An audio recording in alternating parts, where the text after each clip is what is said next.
warahmatullahi wabarakatuh. Waalaikumsalam warahmatullahi wabarakatuh. Selamat pagi anak-anak. Pagi, Bu. Bagaimana kabarnya hari ini? Alhamdulillah, Bu, baik. Oke, jadi sebelum kita memulai pembelajaran hari ini, alangkah baiknya untuk dipimpin berdoa terlebih dahulu. Untuk itu, silahkan Ketua kelas memimpin berdoa. Sebelum memulai pelajaran hari ini, marilah kita berdoa menurut agama dan keyakinan masing-masing. Berdoa, mulai.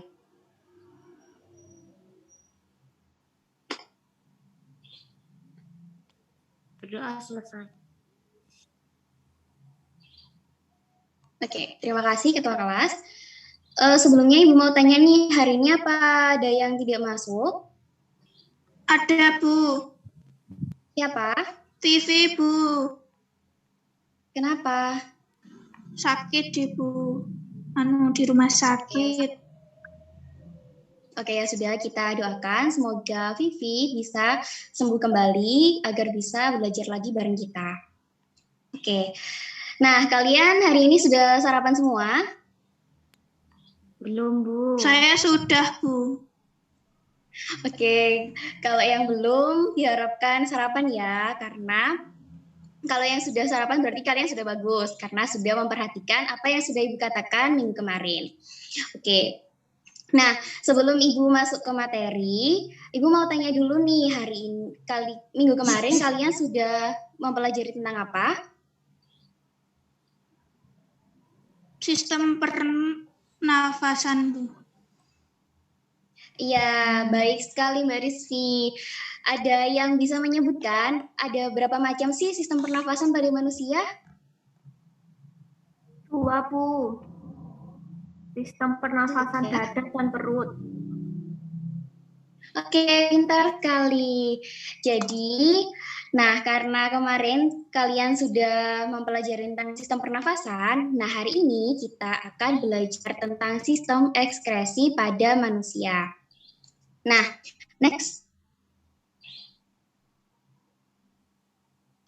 Oke, tujuannya apa sih kita belajar tentang sistem ekskresi? Jadi yang pertama itu adalah kalian mampu menjelaskan definisi dari sistem ekskresi, kemudian kalian mampu mengidentifikasi berbagai organ pada sistem, dan kalian mampu menjelaskan terkait proses terbentuknya urin.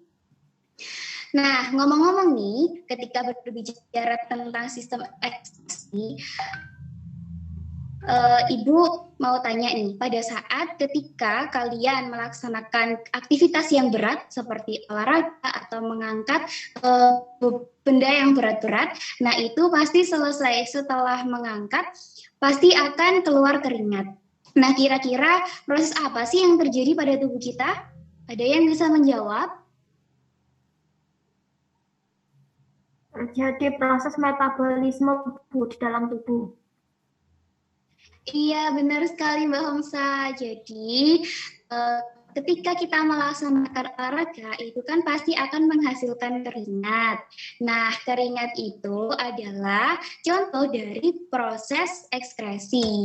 Nah, dari penjelasan Ibu terkait contoh dari proses ekskresi, ada yang bisa menyebutkan apa sih itu sistem ekskresi? Saya, Bu, saya. Oke, Mbak Arin, silahkan. Sistem ekskresi itu merupakan suatu proses pengeluaran zat beracun yang harus dikeluarkan dari tubuh kita, Bu, supaya kita itu sehat. Iya, terima kasih. Ada lagi yang bisa mendefinisikan? Saya, Bu. Iya, Mbak. Sistem ekskresi adalah proses pengeluaran zat sisa metabolisme yang sudah tidak diperlukan lagi oleh tubuh, Bu. Iya, benar sekali. Jadi jawaban dari Mbak Arin sama Mbak Dita itu semuanya benar ya. Jadi sistem ekskresi itu adalah proses pengeluaran zat sisa metabolisme atau zat beracun yang sudah tidak diperlukan lagi oleh tubuh kita. Nah, contoh zat beracunnya apa, Bu? Jadi contoh zat beracunnya itu ada urin, keringat, kemudian cairan empedu, karbon dioksida, dan sebagainya. Oke, sudah paham semua ya terkait sistem ekskresi? Sudah, Bu. Oke, sekarang kita lanjut ke organ dari sistem ekskresi. Nah, seperti sistem organ pada tubuh manusia yang lainnya, kayak di sistem pencernaan. Jadi pada sistem organ itu masing-masing mempunyai organ yang beda-beda, di mana pada sistem ekskresi ini ada 4 organ yang dimiliki, yaitu ada kulit, paru-paru, hati, dan ginjal, yang disingkat dengan kupahat ginjal. Oke. Nah, Ibu mau tanya nih, ada nggak sih dari kalian yang bisa menyebutkan masing-masing dari 4 organ itu menghasilkan apa aja sih di sistem ekskresi? Bu. Iya, silahkan Riza. Kulit mengeluarkan keringat. Iya, lalu ada lagi yang bisa menyebutkan? Saya, Bu. Iya, Rizky. Paru-paru mengeluarkan karbon dioksida dan uap air. Oke, bagus sekali. Terus ada lagi yang bisa menjawabkan kurang?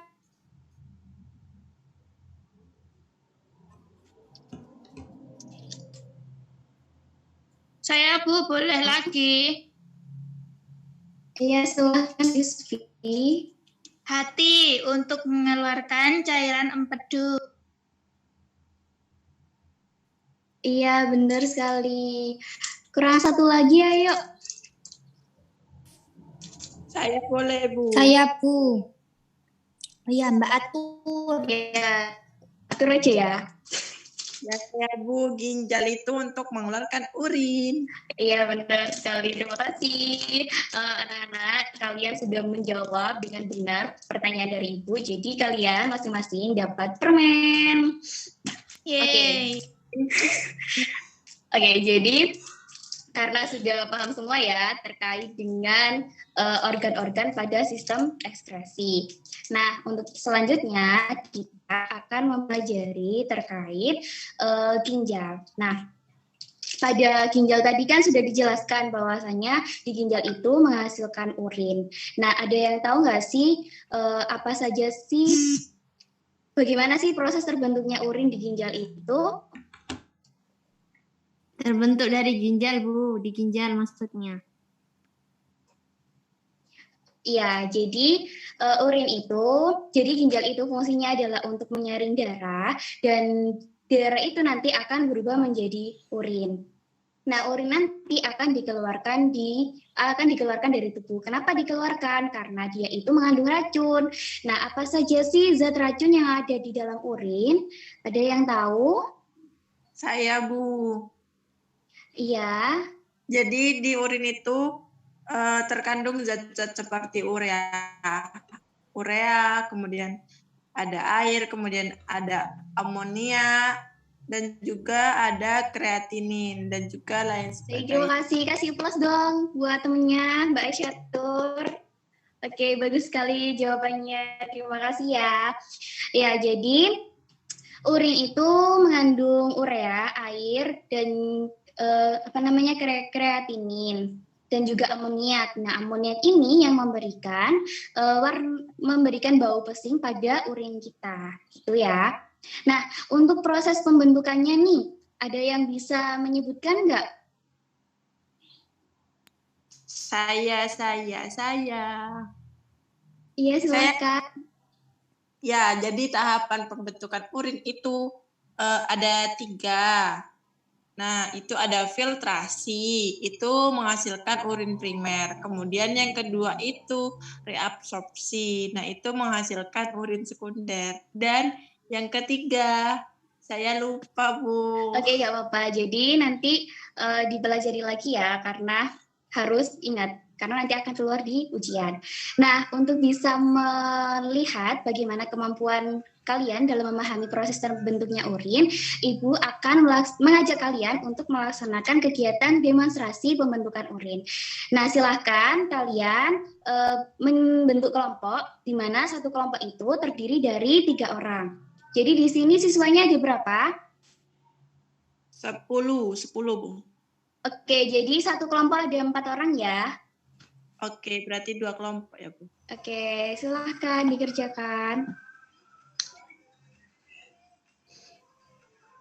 Bagaimana? Apa ada kesulitan dari masing-masing kelompok dalam mengerjakan tugasnya? Tidak, Bu. Belum ada. Kelompok 2 masih belum, Bu. Oke, nggak apa-apa. Ibu tunggu ya sampai jamnya selesai. Oke, karena waktu mengerjakannya itu sudah habis, untuk itu silahkan masing-masing perwakilan dari kelompok mempresentasikan hasil demonstrasinya dan memberikan kesimpulan terkait pembelajaran hari ini. Nah, untuk yang bisa memberikan presentasi dengan baik dan kesimpulan dengan tepat, nanti akan dapat gift dari Ibu. Jadi, masing-masing kelompok harus menampilkan yang terbaik ya. Silahkan.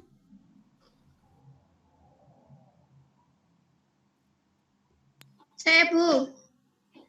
Oke, silakan. Kelompok 1. Saya kelompok 2, Bu. Kelompok 2. Oke,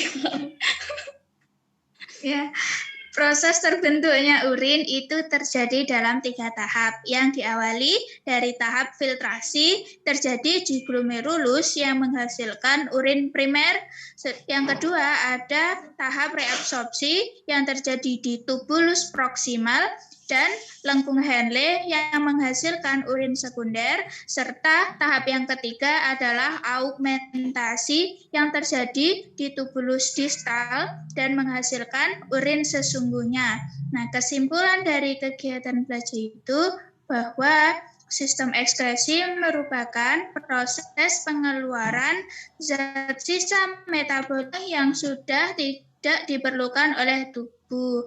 Nah, alat-alat sistem ekskresi itu ada 4, kulit, hati, ginjal, dan juga paru-paru. Oke, bagus sekali penampilan dari kelompok 2. Kasih plus dong teman-temannya. Oke, nah ada yang bisa mempresentasikan lagi nggak dari satu kelompok aja? Kurang lebih kelompok 1 sama, Bu, seperti itu. Oke deh, terima kasih. Oke, karena kalian dari 2 kelompok yang sudah maju, maka Ibu dapat memilih yang terbaik ya terkait presentasi dan juga kesimpulan yang sudah disampaikan. Nah, untuk kelompok yang terbaik itu adalah kelompok 2. Jadi selamat kelompok 2, kalian mendapatkan 1 tumbler dari Ibu. Oke, terima kasih, Bu. Oke, sama-sama. Karena waktunya sudah hampir habis, jadi Ibu cukupkan pembelajaran untuk hari ini. Mohon maaf jika ada kesalahan. Terima kasih. Wassalamualaikum warahmatullahi wabarakatuh. Waalaikumsalam warahmatullahi wabarakatuh. Terima kasih. Baik, terima kasih untuk penampilan dari Mbak Kusnul. Kemudian yang selanjutnya dilanjutkan oleh observer. Ya, saya sendiri observernya. Jadi untuk penguatan verbal dan non-verbal ini sudah sangat bagus ya. Tadi juga sudah dinampakkan terkait untuk verbalnya ini kata-katanya sudah tepat, penggunaan kalimatnya itu sudah tepat, kriterianya sangat baik. Kemudian untuk penguatan non-verbal, mimik dan gerak badan sudah sangat baik karena tadi sangat bermain di sana tadi mimiknya. Kemudian untuk mendekati peserta didik ini juga sangat baik dengan melakukan pertanyaan-pertanyaan. Cuman karena ini online ya, jadi untuk penilaian dengan sentuhan, kemudian ya dengan melakukan sentuhan seperti itu tidak bisa terlaksana karena ini secara online. Kemudian untuk kegiatan yang menyenangkan, saya rasa ini sudah cukup baik, termasuk cukup baik untuk penggunaan simbol ataupun benda. Saya rasa di sini mungkin bisa ditambahkan ya, seperti contoh perumpamaan-perumpamaan. Jadi mohon ditingkatkan untuk cara penguatannya secara umum. baik itu ke kelompok ataupun ke peserta didik, itu juga sudah sangat baik. Dan untuk pemberian penguatan dengan segera ini juga sangat baik seperti tadi yang dijawab oleh si Riza ya. Itu kan yang ditanya prosesnya, tapi jawabnya bukan prosesnya. Jadi guru di situ dengan sigap untuk langsung menjawab.